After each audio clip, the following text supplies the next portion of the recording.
सुप्रभात मंडळी. मी नीलिमा पटवर्धन आणि आपण सध्या वाचत आहोत अहिल्याबाई ही लेखमाला जी मीनाक्षीताई देशमुख यांनी लिहिलेली आहे. तर कालच्या पुढे सुरू करते. निवडक स्वारांसह अहिल्याबाई, बाईजी, काशीबाई, अवघडलेली भागीरथी यांचा परतीचा प्रवास सुरू झाला.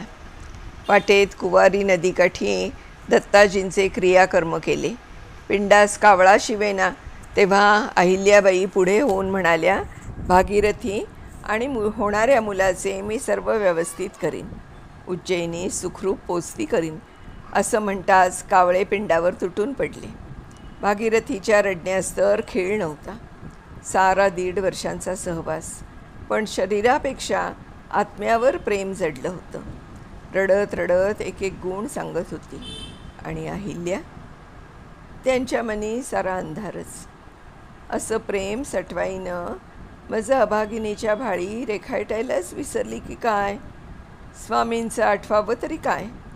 मद्य, घुटी, कंचणी, सवती, बेहोशी, विलास, भोग, लुटालूट.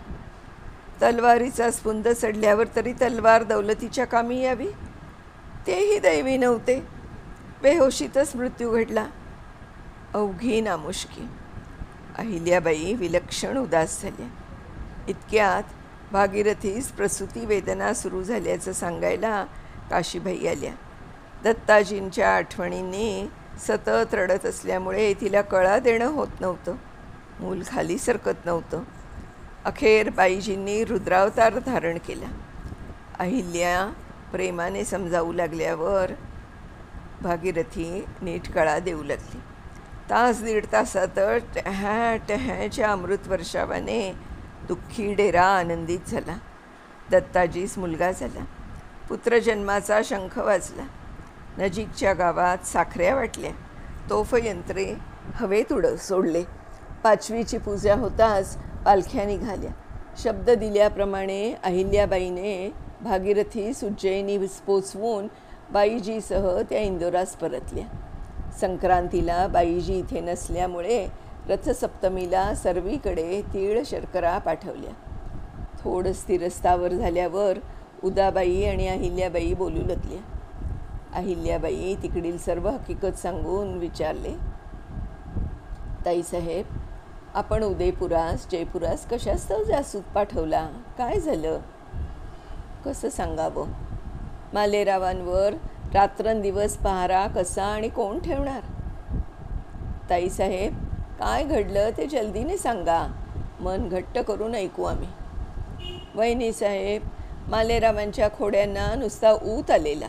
घोड्यावर बसून वृद्धांच्या मागे घोडा उडवावा, बायकांमुलांमध्ये घुसवावा, विडा खाऊन पिंक अंगावर टाकाव्या. सुभेदारांचा पौत्र म्हणून सर्वजण मुकाट्याने सहन करत होते. आता सारखा एकच घोषा, भाडाकडे मूळ धाडून महिनेला आणवा. आता कुठे त्याला 16वं वरीस लागलं. ऐकून अहिल्याबाई सुन्न झाल्या. मनी बहुत कष्टल्या. तेवढ्यात पैंजणं वाजवत मुक्ता आली आणि वातावरण एकदम उल्हसित झाले. उदाबाईने मुक्ताच्या विवाहाची गोष्ट काढल्यावर अहिल्या म्हणाल्या, तिला शिकू द्या, खेळू द्या, भालाबरचीत घोडेस्वारीत तयार होऊ द्या, घाई कशाला? तेवढ्यात मालेराव आले. गेल्या 4 महिन्यात एकदमच थोराडले होते, जणू दुसरे खंडेरावच. त्याला पाहताच अहिल्याबाईंचे डोळे लाल बुंद झाले. या क्षणापासून तुमचा घोडा जप्त केलाय. म्हणजे आत्याबाईंनी कान फुंकले तर. पण फडक्यांचा म्हातारा, जा तुम्ही, आम्ही बोलावल्याशिवाय यायचं नाही. ताईसाहेब, सांगा काय झालं? फारच दुःखद घटना. फडकेंच्या घरचा वृद्ध मालेरावच्या घोड्याच्या टापेखाली येऊन तिथेच मृत्यू पावला. तो अकांत कसा सांगावा? अहिल्याबाईंचा संताप अनावर झाला. अंगाची लाही लाही झाली. मालेरावास बोलावले आणि त्याचा हात धरून म्हणाल्या, चला माझं संगे. कुठे नेता आम्हास? तुरुंगात घालता की विहिरीत लोटता? फडक्यांच्या घरी माफी मागायला. आम्ही साफ माफी मागणार नाही. ठीक, आम्ही मागू, तुमच्यामुळे आपली आई कुणाचे पाय धरताना, कुणापुढे पदर पसरताना, क्षमा मागताना स्वतःचे डोळे भरून पहा. चला, कळली तुमची हिंमत. दुर्बल, वृद्ध, बायापोरींची शिकार करणारे तुम्ही मालेराव दात ओठ खात तात्याकडे जळजळीत कटाक्ष टाकत म्हणाले, कळली तुमची माया. सारे नाटक बघून घेईन. अहिल्याबाईंनी फाडकन त्याच्या मुस्काटीत मारून आत्याच्या पायावर लोटत म्हणाल्या, ताईसाहेब, हा कोण हो माझ्या पोटी आला? बाईजी सारं पाहत ऐकत होत्या. त्यांनी खाजगीतली 5,000 रुपयांची थैली अहिल्याच्या हाती देत म्हणाल्या, त्याच्या वृद्धेस दे. अहिल्याबाई, कुपुत्र होण्यापरीस वांझोटेपण पत्करणे बरे. देव तरी किती अंत पाहतोय. अहिल्याबाई, बाईजी आणि मालेरावासह पालखीत फडक्यांच्या दारी आली आणि एकच आकांत उसळला. अहिल्याबाई त्या वृद्धेच्या पायी कोसळल्या, पदर पसरून. मालेरावास लज्जा उत्पन्न होऊन त्या वृद्धेच्या पायी वाकून माफी मागितली. मात्र वृद्धेचा तोल सुटला, संयम ढळला. त्याला लाथेनं उडवलं आणि अहिल्याबाईंच्या गळ्या पडून रडू लागली. बाईजींनी पुढे होऊन त्यांना शांत केले.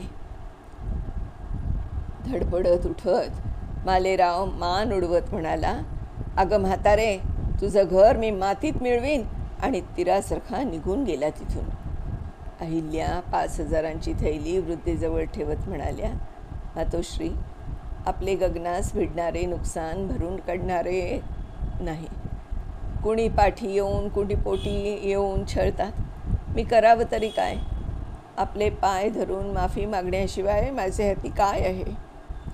अश्रू पुसत ती थोर मनाची म्हातारी म्हणाली, बये, हो ग, तुम्ही एवढे झुकलात यातच सारं आलं. माझंच दुर्दैव. खंत ना करावी. पोरी, तुझी कीर्ती 10 दिशात जाईल. हा माझा दुबळीचा मनापासून आशीर्वाद. विलक्षण शर्मिंदी होऊन अहिल्याबाई परतल्या. फडणीशीतले गेल्या 3-4 महिन्यांचे व्यवहार तुंबले होते.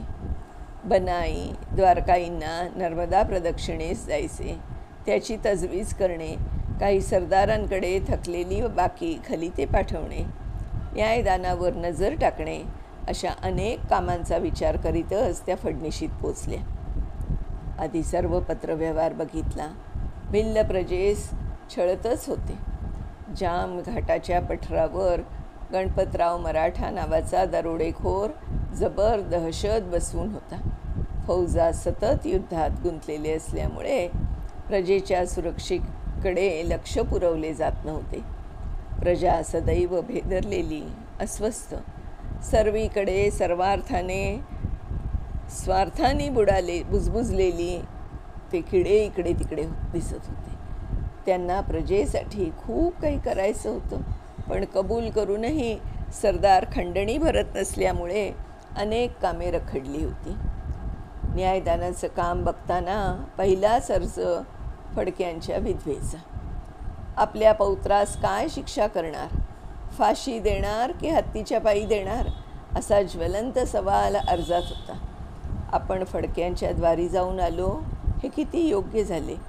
मार्तंडाची कृपाच. तुंबलेली कामं 2 महिने पुरली. द्वारकाई यात्रेस गेल्या. हरकुआई खानदेशात आप्तांकडे गेल्या. बाईजींचा दमा परत उसळला. उदाबाईंना राहण्यास बोलावले.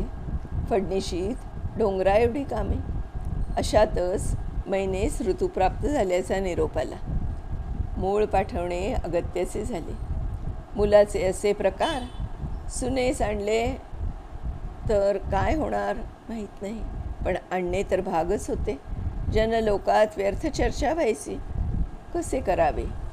मालेराव तसे लहानच, त्यातून असे जलाली. मैनेस आणणे म्हणजे भयंकर ताण. एवढ्या मोठ्या वाड्यात पोरीला जपावं तरी किती?